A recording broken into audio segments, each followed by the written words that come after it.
الحمد لله نحمده ونستعينه ونستغفره ونؤمن به ونتوكل عليه ونعوذ بالله من شرور أنفسنا ومن سيئات أعمالنا من يهده الله فلا مضل له ومن يضلله فلا هادي له ونشهد أن لا إله إلا الله وحده لا شريك له ونشهد أن سيدنا ومولانا محمدا عبده ورسوله وصلى الله تعالى عليه وعلى آله وأصحابه أجمعين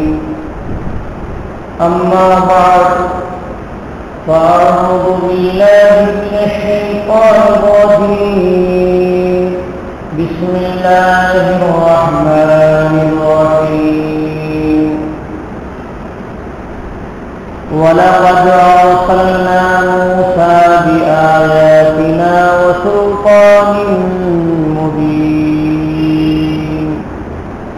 إلى فرعون وملئه فاتبعوا أمر فرعون وما أمر فرعون برشيد يقدم قومه يوم القيامة فأوردهم النار وبئس الورد المورود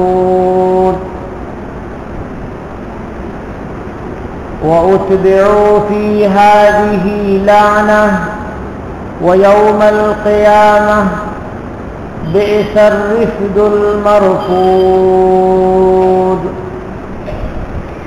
آمنت بالله صدق الله العظيم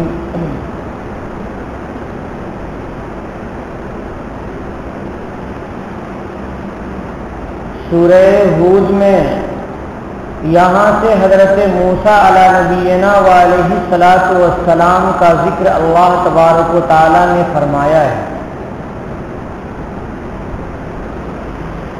حضرت موسیٰ علیہ الصلاۃ والسلام بھی اولو العزم پیغمبروں میں سے ہیں۔ اللہ تعالی نے بنی اسرائیل کی ہدایت کے لیے اور فرعون کی طرف اپنا دین پہنچانے کے لیے حضرت موسیٰ علیہ الصلاۃ والسلام کو اس دنیا میں مبعوث فرمایا۔ جناب محمد رسول اللہ صلی اللہ علیہ وسلم کی رسالت اور پچھلے انبیاء کرام کی رسالت میں فرق ہے۔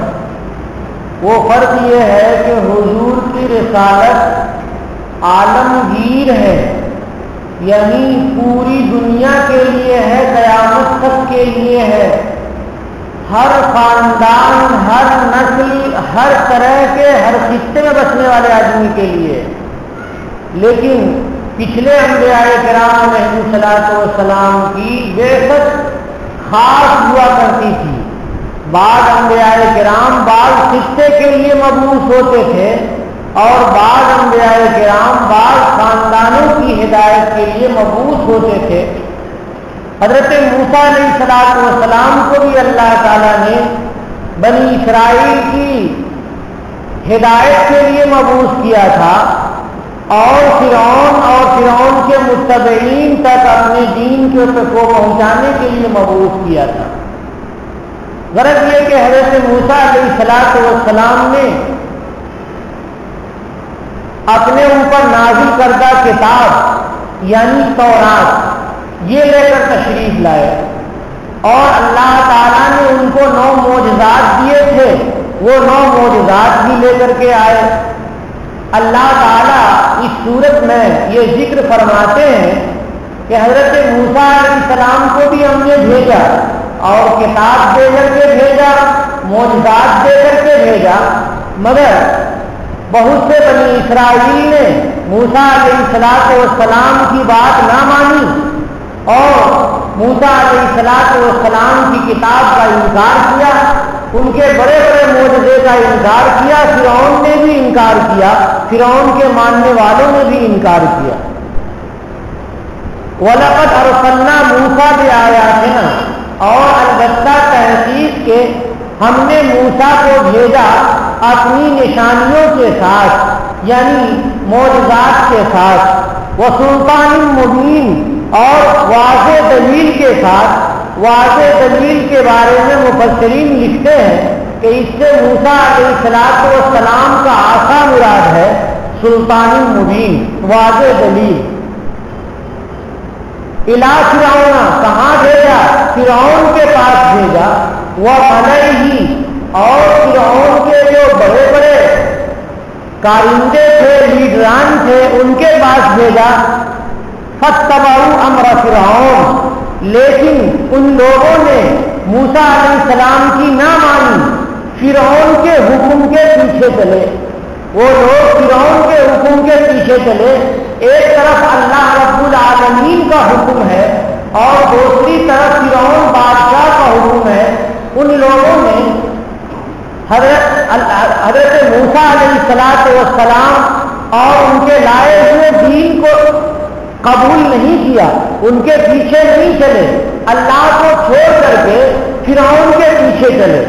ظاہر سی بات ہے کہ فرعون کے پیچھے چلے ہیں تو فائدہ کچھ نہ کچھ ہونا چاہیے، تو فائدہ تو ہوگا نہیں، گھاٹا ہوگا۔ گھاٹا یہ ہوگا کہ فرعون جہاں جائے گا وہیں ان سب کو لے کر کے جائے گا۔ قیامت کے میدان میں، حشر کے میدان میں فرعون کھڑا ہوگا اللہ رب العالمین کے سامنے، اور اس کے متبعین فرعون کے پیچھے کھڑے ہوں گے۔ فرعون اللہ کے سامنے اللہ کا نافرمان ہو کر کھڑا ہوگا اور وہ جہنم میں جانے کے لیے کھڑا ہوگا۔ اللہ تعالیٰ کی طرف سے جہنم کا راستہ اسے دکھایا جائے گا، تو اس کے پیچھے چلنے والے کو بھی جہنم ہی کا راستہ دکھایا جائے گا، کیونکہ ہر آدمی قیامت کے دن اس کے پیچھے ہوگا جس کی اس نے دنیا میں اتباع کی ہوگی۔ دنیا میں اگر کوئی آدمی نیک آدمی کے پیچھے چلتا ہے تو آخرت میں نیک آدمی جہاں جائے گا وہاں لے کر اس کو جائے گا، ان کو جائے گا۔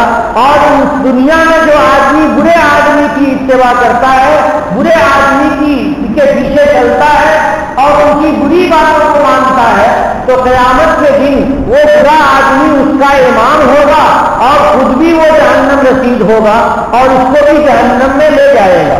اسی منظر کو اللہ تبارک و تعالیٰ نے بڑے ہی اچھے انداز میں بیان فرمایا ہے۔ وما امر فرعون برشید، کہ فرعون کا حکم ہدایت کا حکم نہیں تھا، یعنی فرعون کا حکم اللہ کی طرف پہنچا کر کے جنت میں لے جانے والا ہو، ایسا نہیں تھا۔ حضرت موسیٰ کا حکم ایسا تھا، لیکن انہوں نے جس کی اتباع کی اسی کے پیچھے ان کو چلنا پڑے گا اور انہی کے ساتھ ان کو جانا پڑے گا۔ کیا ہوگا؟ یقدم قومہ، فرعون اپنی قوم کے آگے آگے ہوگا، فرعون اپنی قوم کے آگے آگے چلے گا۔ کب؟ یوم القیامہ، قیامت کے دن۔ فَأَوْرَدَهُمُ النَّارَ، تو سارے آدمی کو لے کر کے جہنم میں چلا جائے گا۔ جس طرح سے پانی ہو، ندی میں پانی ہو، نہر میں پانی ہو، جانوروں کو لے جا کر کے پانی پلاتے ہیں تو اس پلانے کی جگہ کو عربی میں مورد کہتے ہیں اور اردو میں گھاٹ کہتے ہیں۔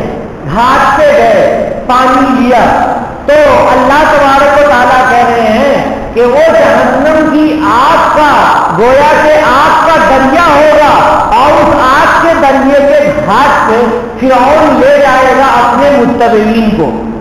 فَأَوْرَدَهُمُ النَّارَ، فرعون لے جائے گا ان کو جہنم میں۔ وَبِئْسَ الْوِرْدُ الْمَوْرُودُ، اور یہ جو گھاٹ ہے یہ نہایت ہی بری جگہ ہے، کوئی اچھی جگہ نہیں ہے کہ جہاں جا کر کے آدمی کو خوشی ہو۔ جیسے پانی کا گھاٹ ہوتا ہے، پنگھٹ اسے بولتے ہیں، وہاں جا کر کے پیاسے جانور کو خوشی ہوتی ہے کہ یہاں ٹھنڈا پانی نصیب ہو جائے گا.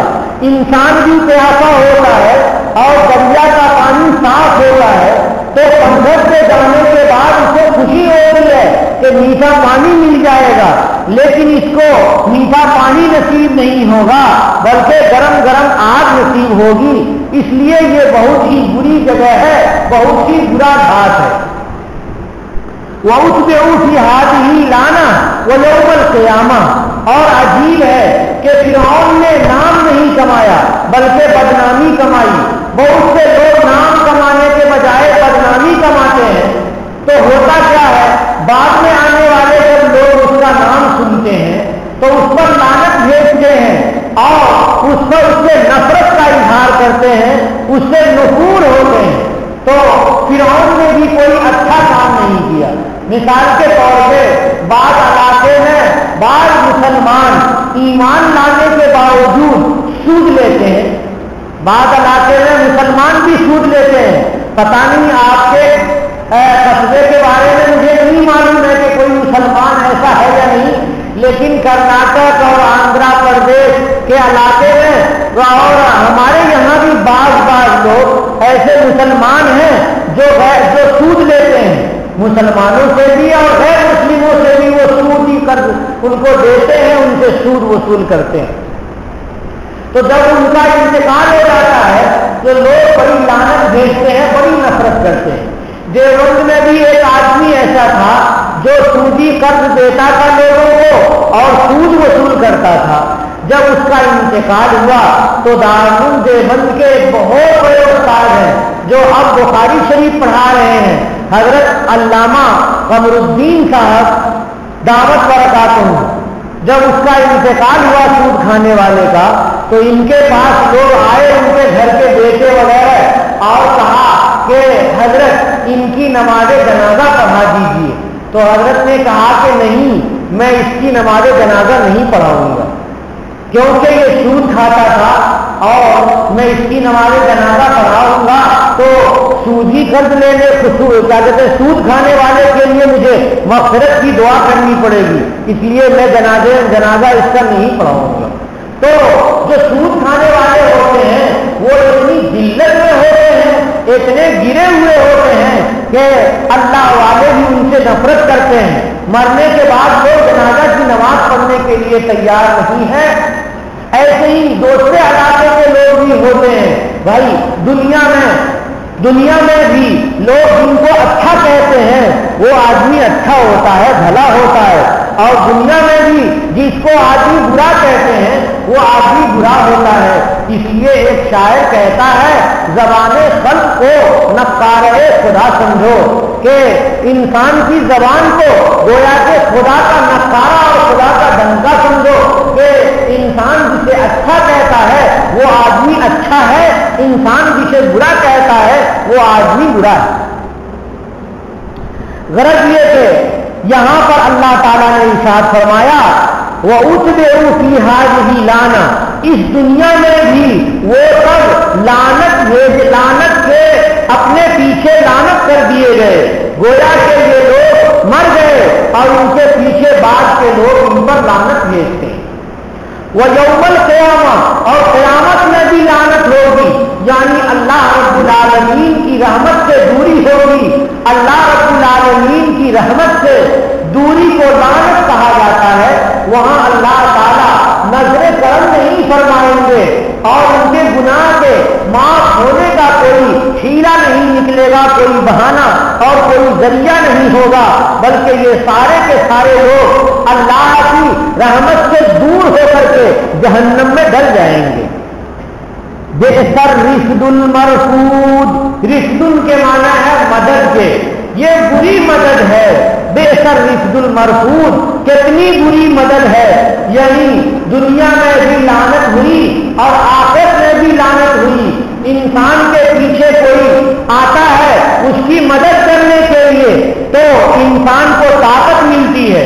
ایک آدمی کو کوئی دشمن بھگا رہا ہے, دوڑا رہا ہے, اور اس کے پیچھے 10 آدمی آ گئے کہ اچھا تم اس کو مارتے ہو, آؤ دیکھو ہم اس کے ساتھ ہیں, ہمت ٹوٹ جاتی ہے.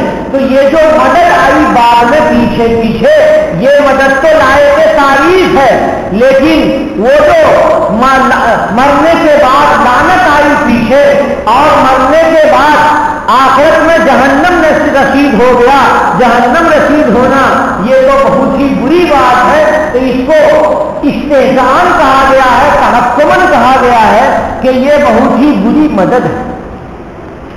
ذالک من انباء القری نقصہ علیک منہا قائم وحصید. آگے اللہ تبارک و تعالیٰ ارشاد فرماتے ہیں کہ فرعون کے بہت سارے گاؤں تھے.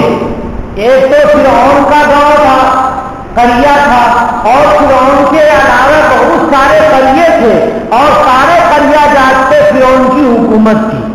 ان میں سے اللہ تبارک و تعالیٰ نے بہت لوگوں کو بالکل ختم کر دیا کہ گھر تو ہے، گھر میں رہنے والے نہیں ہیں، اور بعض کو اللہ تعالیٰ نے بالکل ختم نہیں کیا، وہ آباد بھی رہے بعد میں.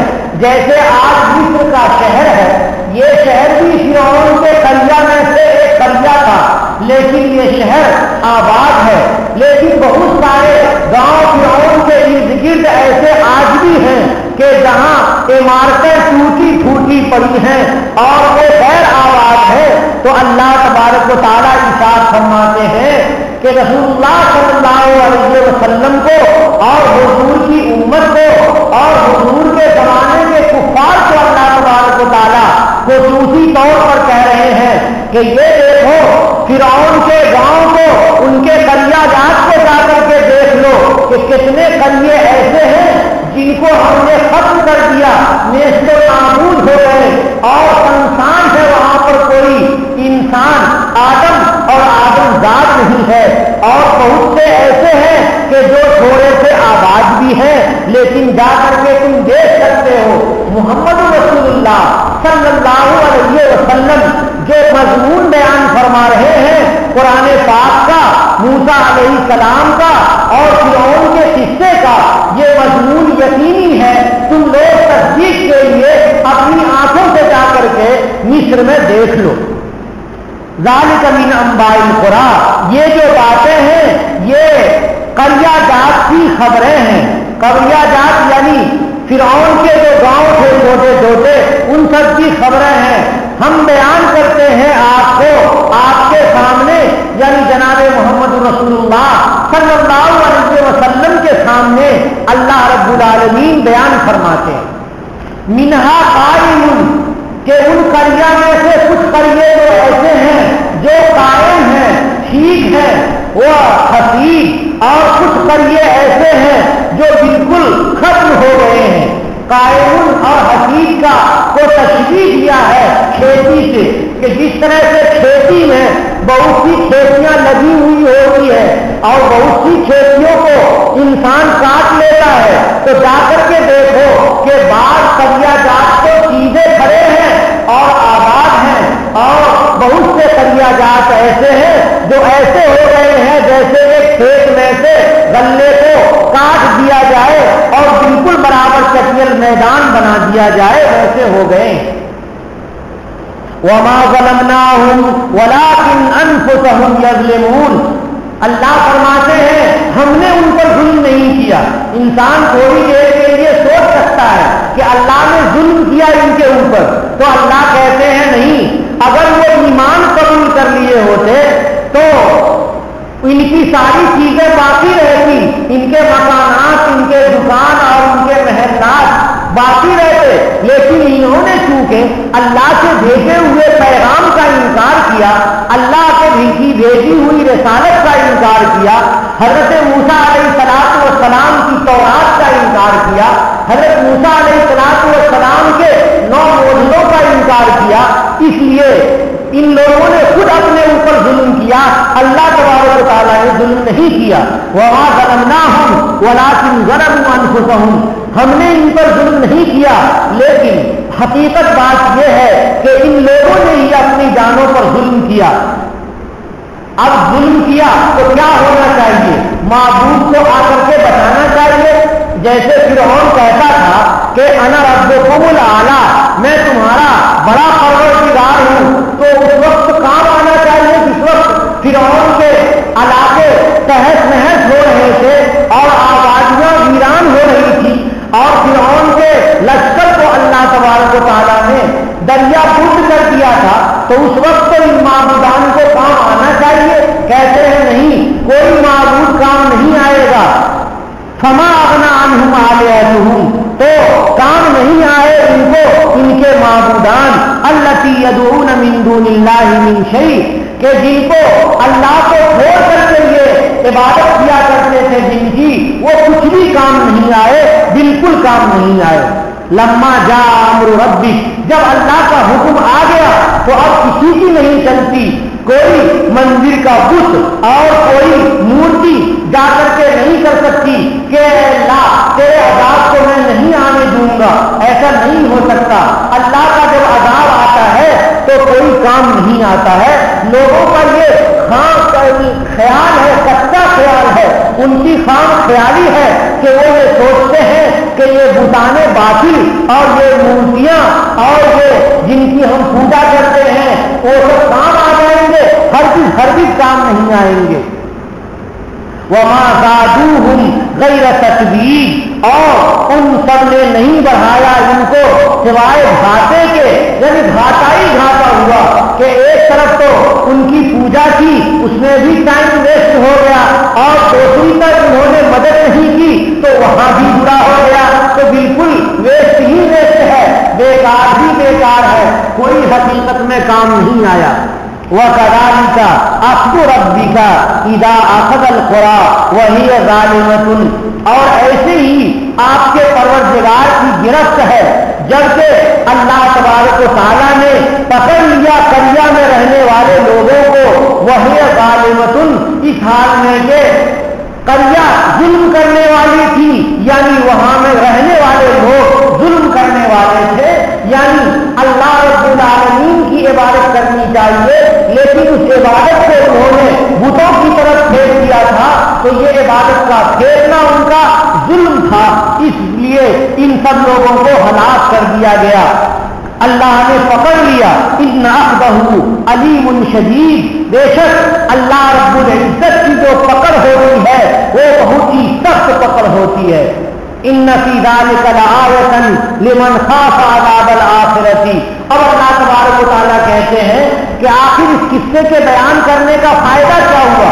جو مرنے والے تھے مر گئے، ختم ہونے والے تھے ختم ہو گئے، نافرمانوں کو سزا ملنی تھی ان کو سزا مل گئی، آخر اللہ اس کو بیان کیوں کر رہے ہیں؟ تو اس کا جواب اللہ تبارک و تعالیٰ یہ دے رہے ہیں کہ بہت سے لوگ ہیں جو آخرت کے عذاب سے ڈرتے ہیں، جب ان کو پڑھیں گے تو ان کو فائدہ ہوگا اور اپنا ایمان یہ مضبوط کریں گے، آخرت پر اپنا ایمان یہ مضبوط کریں گے کہ جن لوگوں نے آخرت کو نہیں مانا ان کو اللہ کی گرفت آ گئی، اس لیے ہم لوگوں کو آخرت کو ماننا چاہیے اور اللہ تبارک و تعالیٰ کے ڈر کو اپنے سینوں میں بسانا چاہیے۔ بے شک اس میں البتہ نشانی ہے ان لوگوں کے لیے جو آخرت کے عذاب سے ڈرتے ہیں۔ وہ آخرت کا عذاب کیسا ہوگا؟ وہاں سارے لوگ اکٹھا ہوں گے، پوری زمین میں جتنے مکانات ہیں سب گر کر کے برابر ہو جائیں گے، پہاڑ بھی بالکل برابر ہو جائے گا، یہ درخت اور نظر آتے ہیں سیلے یہ سارے کے سارے برابر ہو جائیں گے، زمین بالکل ایسی برابر ہو جائے گی جیسے کہ روٹی بیلن سے بیلتے ہیں اور چکلے سے بالکل برابر رہتی ہے، ویسی ہی پوری زمین سپاٹ برابر ہو جائے گی۔ اللہ تبارک و تعالیٰ کے یہاں سارے لوگ اکٹھا ہوں گے۔ ذالک یوم مجموع، وہ اکٹھا کیا ہوا دن ہے، لہ الناس، ذالک یوم مجموع لہ الناس، وہ دن ایسا ہے کہ جس دن میں لوگ اکٹھا کیے جائیں گے، وذالک یوم مشہود، اور وہ حاضر ہونے کا دن ہے، یعنی سارے کے سارے لوگ وہاں حاضر ہوں گے۔ میں نے بتایا تھا رات کی تقریر میں کہ اللہ تبارک و تعالیٰ کہ یہاں میدان محشر میں 10 چیزیں گواہی دیں گی، تو وہاں سارے کے سارے مجرم بھی حاضر ہوں گے اور سارے گواہ بھی حاضر ہوں گے، اور ان سب پر فیصلہ کرنے والے جو جج ہے اللہ رب العالمین وہ بھی وہاں پر حاضر ہوں گے۔ اس لیے اس دن کو یوم مشہود کہا گیا ہے۔ وہ دن ایسا ہے جس دن سارے لوگ حاضر ہوں گے۔ وَمَا نُؤَخِّرُهُ إِلَّا لِأَجَلٍ مَّعْدُودٍ، اور ہم مؤخر نہیں کر رہے ہیں، یعنی موت کو، آخرت کے جو دن ہیں ان کو اللہ تعالیٰ نے مؤخر کر رکھا ہے۔ اس لیے مؤخر کر رکھا ہے تاکہ لوگ سدھر جائیں، اور ہم نے انہیں مؤخر نہیں کر رکھا ہے مگر ایک متعین مدت کے لیے۔ وہ مدت پوری ہوگی تو ساری دنیا ختم ہو جائے گی، آسمان ختم ہو جائے گا، زمین ختم ہو جائے گی، سورج اور چاند ٹوٹ ٹوٹ کر کے بیکار ہو جائیں گے، اور یہ جو پہاڑ ہے یہ روئی کے گالے کی طرح اڑنے لگیں گے۔ یوم یاتی لا تکلم نفس الا باذنہ، جس دن وہ آ جائے گا، یہ مدت آ جائے گی، اس دن کوئی آدمی بات نہیں کر سکے گا، یعنی اللہ رب العالمین کے سامنے کسی کو بات کرنے کی ہمت نہیں ہوگی الا باذنہ، مگر اللہ رب العالمین کی جب اجازت ہو جائے تب لوگ گفتگو کر سکیں گے۔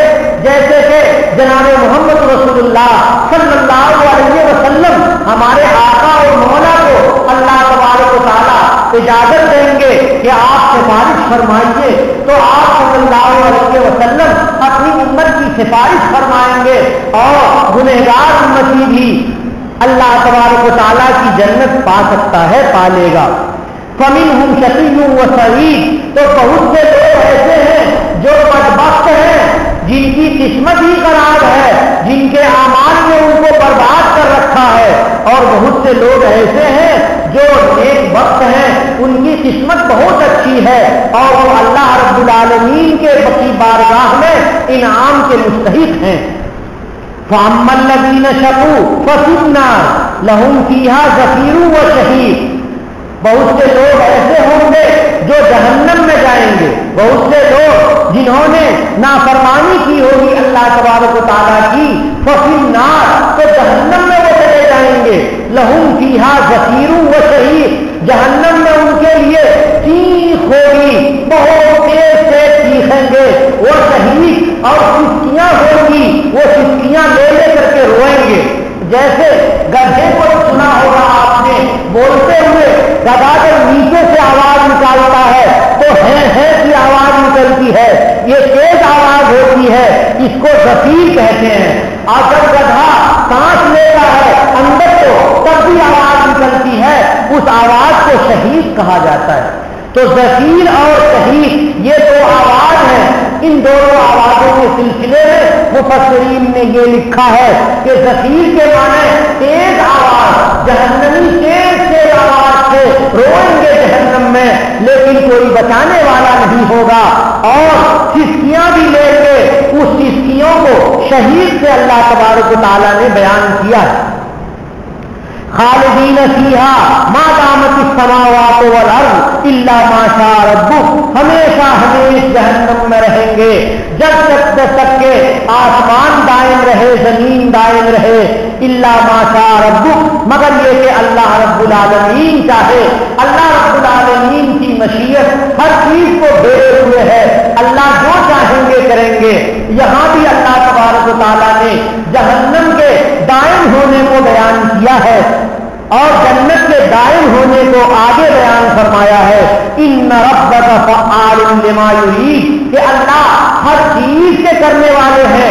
فعال یہ مبالغے کا صیغہ ہے، یعنی بہت زیادہ کرنے والے۔ اللہ رب العالمین ساری چیزوں کو بہت ہی اچھے انداز میں اور اپنے حکم کن سے کر لیتے ہیں، جہاں کن فرماتے ہیں وہ چیز ہو جاتی ہے، اسی کو بولتے ہیں کن فیکون۔ فعال لما یرید، اللہ جو چاہتے ہیں کر لیتے ہیں۔